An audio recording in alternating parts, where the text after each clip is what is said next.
Good morning বন্ধুরা। আজকে সকাল সকাল একটু ব্লগ সারছি ভিডিও। এখন বাজে 4:52। আমি উঠেছি 4:15। আমার কিছু ব্যায়াম থাকে, সেই ব্যায়ামগুলো করে উঠেছি। বাথরুম সেরেছি, স্নান করেছি, সেরেছি, দাঁত ঘষেছি। মেয়ে ঘুমাচ্ছে, মেয়ের 7টা থেকে স্কুল আছে। এটা আমাদের নিজেদের বাড়ি না, এটা আমাদের ভাড়া বাড়ি। আমার দোকানের পিছন দিকে এই রুমটা ভাড়া নেওয়া হয়েছে। দোকান বুক করে রাত্রে মাঝে মাঝে থাকি, সবসময় থাকি না। উপরে এই পাখাটা খারাপ হয়ে গেছে।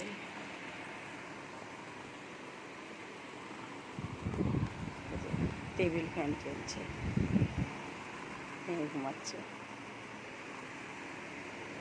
হাজবেন্ড এসে গরমের জ্বালায় নিজেই শুয়ে পড়েছে। ওখানে যে পাখা চলছে। এই যে বন্ধুরা, দোকানের উপরে এসে গেছি। এই যে বাস চলছে রাত্রে।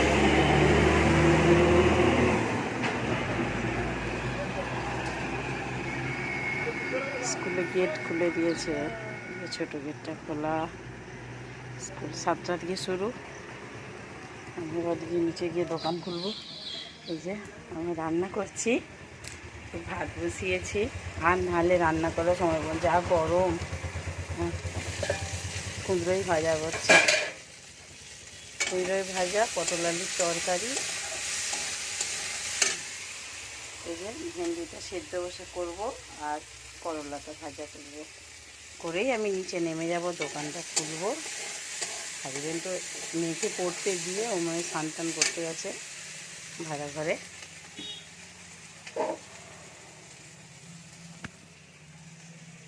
ঠিক আছে বন্ধুরা, আমার এই ব্লগটা দেখবেন। বন্ধুরা সবাই ভালো থাকবেন, সুস্থ থাকবেন। সুপ্রভাত। গুড মর্নিং বলেছিলাম প্রথমে, সকাল। এখন বাজে কটা বাজে? এখন বাজে 5:45। দাদা আমি তো উঠেছি 4:15 দিয়ে, ব্যায়াম ট্যায়াম করে তারপরে দোকানে এসেছি। আপনাদেরকে ওই যে ঘড়ি প্রথমে দেখিয়েছি, 4:52। দোকানে এসে রান্না হয়েই এসেছে। এবার নিচে দোকানে হাজবেন্ড খুলে দিলে নিচে দোকানে বসবো। ব্যাস, সারাদিন আর রান্না করার সময় পাবো না, আবার রাত্রে রান্না হবে। এটা বলবো।